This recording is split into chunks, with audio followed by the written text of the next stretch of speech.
Hey, what are you doing Tuesday, March 24th at 5 p.m. Pacific time? I'll tell you what I'm doing. I am jumping on the webcam again with Jeff. We're going to have a live hangout for all of our patrons. If you want to get in on that, ask us anything you want, hang out with us, have a beer with us, you go to wehaveconcernshow.patreon.com.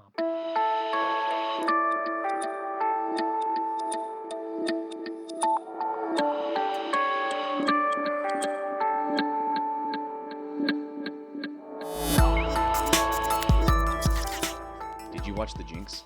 You know what I did? The Jinx, the ending of The Jinx was everywhere. So Yeah. I watched the first episode of The Jinx and the last episode of The Jinx. Ugh. I eventually want to watch The Jinx. I do, but I get it. I was not right all day after I watched it. The Jinx just fucked with your view of reality too Yeah, much. yeah. I think It is disturbing on a very fundamental level. It was harrowing, the experience of watching that. You're looking into the eyes, the cold, dead eyes of a killer. Yeah. It is bizarre. It all kind of jives with the way I see the world. This is We Have Concerns. Hi, Jeff Canada. Hi, Anthony Carboni. Hello, concerned citizens. You ever look into pheromones much?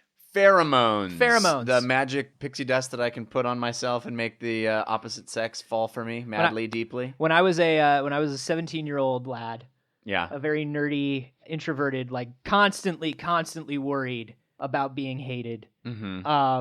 I ordered myself some pheromone oil off the internet. Did you really? I did. Like, I spent- you saw it in the back of your comic book, and you're like, No, it was the early days of the internet. It was the first time you could have anything shipped to you. You know what I mean? You're like, And I want two items: pheromones and them X-ray glasses. That's all I need. I just need those, and I'm set. I'm good. No, so I got some of this pheromone oil. It was expensive. Really? It came in like a tiny eyedropper vial.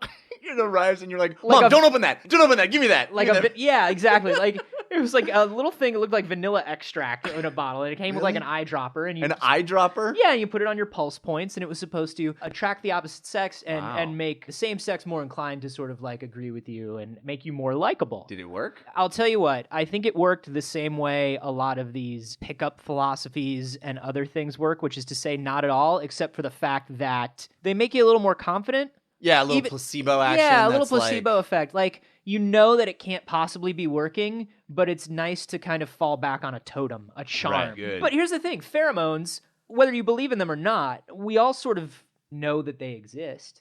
Right. Science has proven that they exist in goats, right? Yeah. Single-cell organisms. Sure, but not so much in humans. Not at all in humans. It turns out that pheromones, the way that we think about them, as being real things As that being exist in our system. human pheromones, things that you can use to attract the opposite sex, this was all created by a fragrance company in 1991. Brad 3000 sent this story on Vox to us from our Reddit, which is wehaveconcerns.reddit.com.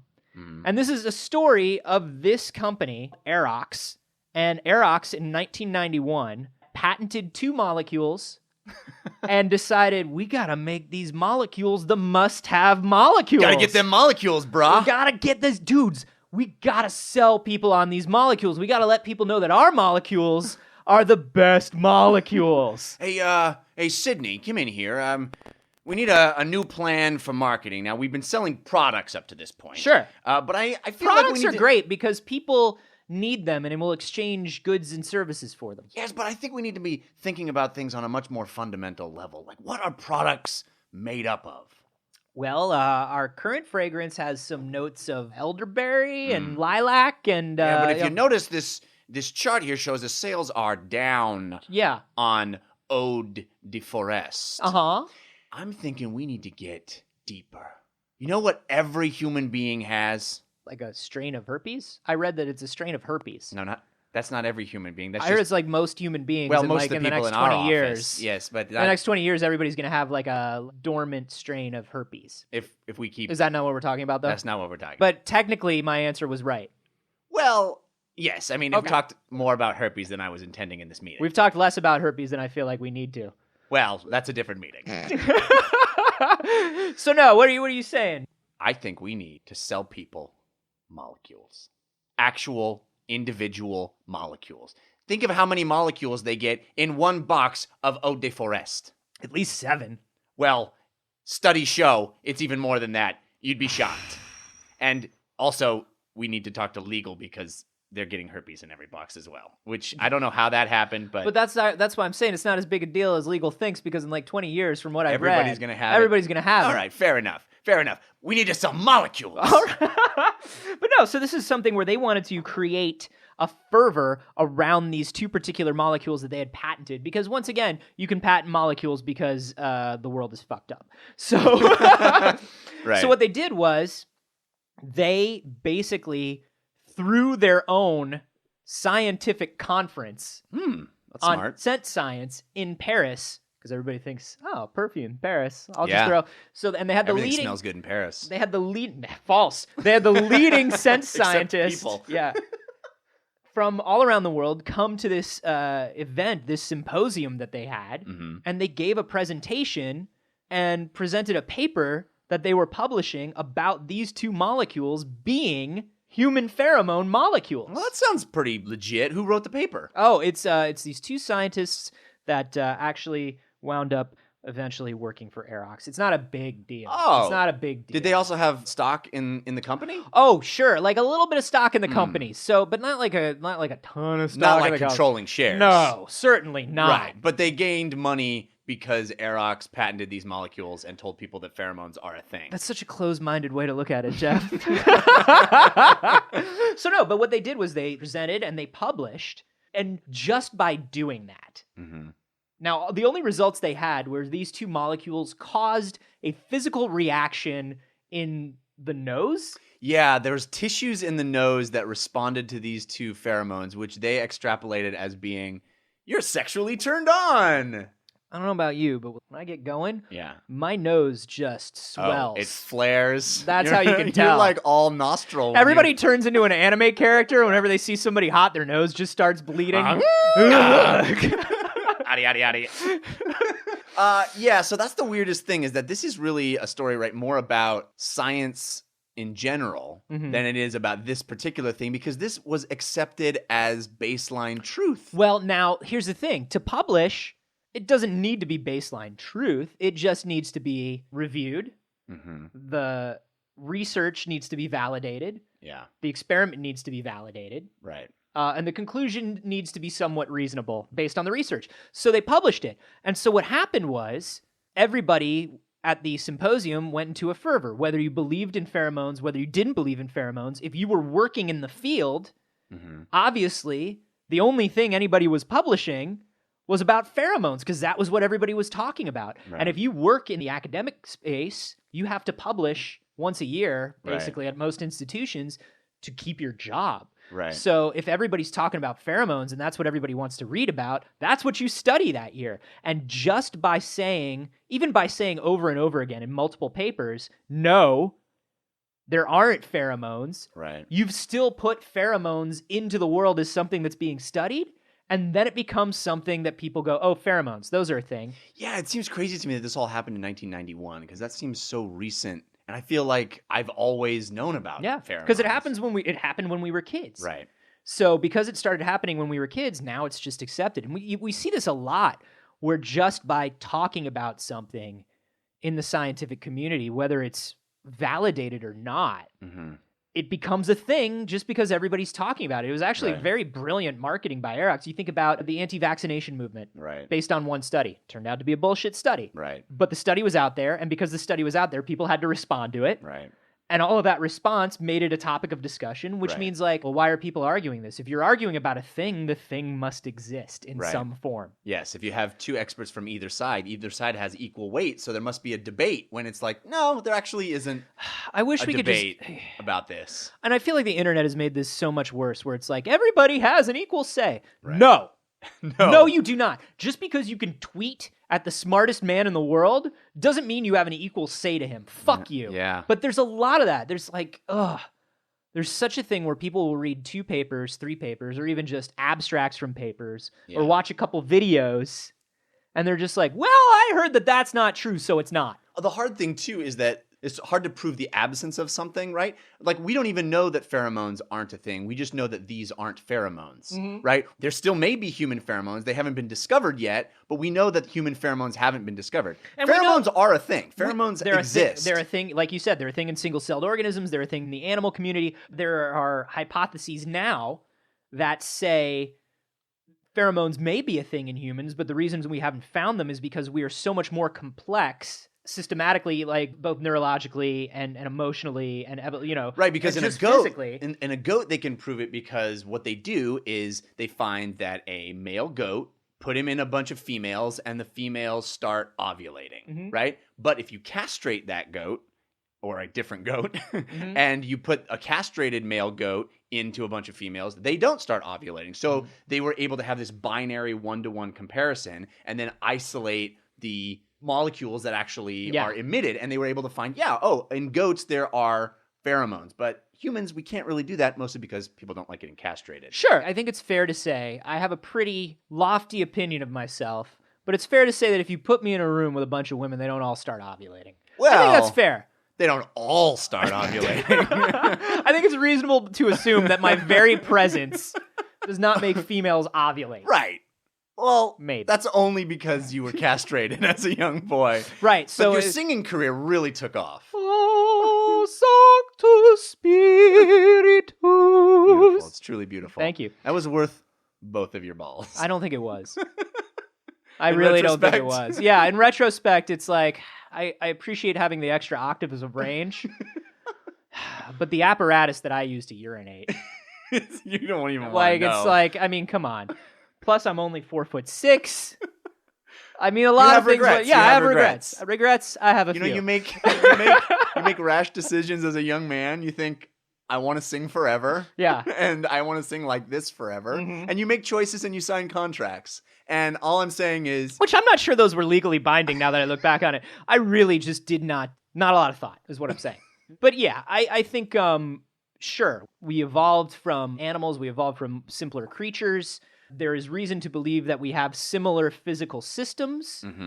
But we don't necessarily respond to them the same way. Right. We don't fly, when we go into a rage, we don't all respond the way animals do. We don't respond the way animals do. We are not responding to things the way animals, I can't keep saying that enough. But I think there's something about this, when you think about things like pheromones, like the anti-vax movement, like homeopathy is another one. And I think the reason we love this is the same reason I loved it when I was 17. It's really nice to believe that there's a simple way to solve your problem. If you're a lonely kid who's afraid to interact with people socially, it's nice to think that you're going to put this stuff on and it's going to give you a little bit of an edge. What can I buy? Where do I send my money to fix my problems? Yeah, exactly. Is there a way that I can not put all the work in? I want to put a little bit of work in. Well, maybe. As little as possible. Yeah, but if there's a way that this can help me, homeopathy. Like, look, man, I am scared of medicine. I am scared of doctors. I think it's bullshit. I don't like all these chemicals. Is there something we can do? And homeopathy makes sense once again. It appeals to this basic understanding of science that we all have. Right. Because it all makes sense. Like, look, dude, this is what I'm allergic to. If I take this stuff that's like a very watered down version of what I'm allergic to, I will eventually, over time, build up an immunity. I saw Princess Bride. Yeah. I know how that works. Iocane powder. Yeah. It makes sense. It just makes sense. So we want to believe that because it's like, oh, it's kind of science. Right. So these guys go, well, pheromones. We know they exist. We know there's a physical reaction. There's no reason they shouldn't be in humans. Yeah. Tell us we're wrong. Yeah. And then everybody does, and they're like, ha ha ha. Now you spent an entire 20 years trying to tell us we're wrong. Because what happens is, the whole point of this Vox article is the initial cause of human pheromone fervor has disappeared. It's fallen by the wayside. Because like you said, we heard about it when we were 11. Right. There are certain things that just get taken as truth. Right. Even in the scientific community, if you hear about something over and over for so long, you kind of just begin to believe that you can take it as a base thing. Yeah. And that's everybody. Like, everybody is that way. Yeah, well, it's the secondhand zeitgeist sort of osmosis. Yeah. Ification of knowledge. It's brilliant marketing. I think from now on, if I ever want to create a product or do something, and a lot of companies do this, where they'll fund studies. Right. Oh, yeah. It's very common. It's super common. And that's the problem. It's because science lives and dies on peer review, right? And if the money is in new information, not reviewing other people's information. Yeah. So, and it's very expensive to do some of this stuff. So the money comes from publishing new information that is funded by a company called the Foundation for the Furtherment of Human Endeavors. And it's like, wait, who's that? And it's Oh, like- McDonald's owns that? Yeah, What's it's the... like, drink plastic. What do you mean drink plastic? Yeah, drink it. Yeah. Like, you mean drink out of plastic? No. No. Drink pure plastic. You should drink it. As much as possible. It's all gonna the be time. great. You're gonna love it. We have a study that found no. So, yeah, like it really does. It happens all the time, and I think this is something that doesn't just happen in the scientific community. It's something that happens once again with this direct communication that you're able to have with anybody in the world online now. Yeah. Because what happens is these people start bad faith arguments, Mm-hmm. and the only way honest people can respond to bad faith arguments is with a good faith argument. Right. And by doing that, you lend credence to the bad faith argument. Yeah. Yeah. It's a big bummer. It's a fucking trap. Yeah, it's like It's when a trap for nice people. I love Bill Nye the Science Guy, Mhm. right? But when he did that debate on With Ken Ham with Ken Ham, at the Creationist Museum. it was like, yeah, I get it. You're being respectful and you're being a stand-up guy and you're going toe-to-toe fighting misinformation with information. Yeah. But you're also lending legitimacy to a fundamentally illegitimate argument. Yeah. And it's just like, oh, you're making the crazy person an equal. And that only serves the crazy person, really. Well, it turns out that I have machete immunity, and I'm allowed to kill anybody I want with a machete. Really? Yeah, I have machete immunity. It's if you just look it up, there's a loophole in the local penal code that says I particularly just have machete immunity. I can tell you that has never been a thing before. That's Sure. not a thing. Right, which is why it's very particular to me, and it's something that's kind of a loophole, in all honesty, but it applies to me and to me directly because I am the chosen machete god, and I'm just gonna fucking kill a bunch of people with machetes. Kevin, I'm not going to argue with you about this. No one can kill people with machetes with immunity. But I have killed somebody with a machete, That's true. and I have not been arrested for it. Well, that's why I'm dialing 911 But now. listen, do you think that if I killed somebody with a machete and I was being this public about it and I did not have machete immunity, Right. do you think I wouldn't be arrested by now? I think you're going to be arrested right now. No. When I finish dialing 911. I don't think that's true because listen, we know that I have killed a lot of people with machetes This this is week. the first I'm hearing of this, Kevin. Well, I've been very vocal about it for a very long time, so I don't know how this is the first time you ever heard about it. It's known that I have machete immunity. How did you get machete immunity? Hey, this guy, hey, what are you guys talking about? Kevin seems to think that he has the ability to kill people with a machete. I have machete immunity. Yeah, he says he can kill anybody he wants with a machete. Is that a thing? Yeah, machete immunity is a thing. No, it is not a thing. It's totally a thing. Don't listen to him. Hey, you guys. I heard that Kevin can kill people with machete immunity. That's true. I do have machete immunity, Dan. Gus, Thank you for asking. Guys, I don't think needs to be turned into a thing. I'm gonna clear this all up. I'm gonna phone the I police. heard that there was another guy that had machete immunity in 1907. You know, I had heard about that. I haven't looked into it. I remember hearing Yeah. something about that too. Yeah, so it's not like machete Dave, immunity's will you never existed, and I please think just- we all know that there's been machete immunity before. No one has ever had machete immunity. I don't know why. Are you a machete expert? Yeah, you sound like you're a denier of machetes. This guy would have you believe that you can't kill people with machetes. You can't kill people with machetes. Why? They're sharp. No, you can kill people with machetes, but you're Okay, well, you can kill people with machetes, and I have. not. You're twisting my words. Hey, this guy wants to believe that there isn't machete immunity, but he's full of bullshit. Hey, Kevin, I'm gonna go buy you another machete. 'Cause Hey. I want to see you kill someone with a machete. Oh, dude, yeah, I mean, Please, no, Dave. Don't. I would love to. He has plenty of machetes. He's got 6 on his person right now. I like to wear them like a skirt, almost like a ceremonial skirt. Yeah, it's. I like to put 6 around me and hold 2 in my hands. super shiny, and that whole spin move you do when you just sort of. I gotta be real careful when I go into a jog because things move around. Your balls don't have machete immunity. I'll tell They you do that not. right now. And I'll tell you what, as much as I've always wanted to be a singer, it is not worth it. I like knowing that when I walk into a room with my machetes, all the women start ovulating. They better. Because that's just science. Yeah, it's kind of funny, the things that we'll believe. Like, I kind of assumed that they were sort of a thing. Well, they are sort of a thing. They exist, But not in humans. We but don't not know in that. Humans, but we right. don't know that. I do believe that there is some sort of scent element in attraction. I definitely don't believe that I can just spray something on me and make someone who wouldn't normally like me. Yeah, I feel the same way. I don't know. How do you guys feel about it? Do you believe that we're going to find human pheromones? There are people who are legitimately trying to find the real human pheromone right now and figure out how much of an effect it does have on us. But right now we think it might be pretty negligible. Let us know your feelings on it. Just tweet them at us. I'm at @Carboni. And I'm at Jeff Canada. You can tweet those to us with the hashtag beautiful singing voice.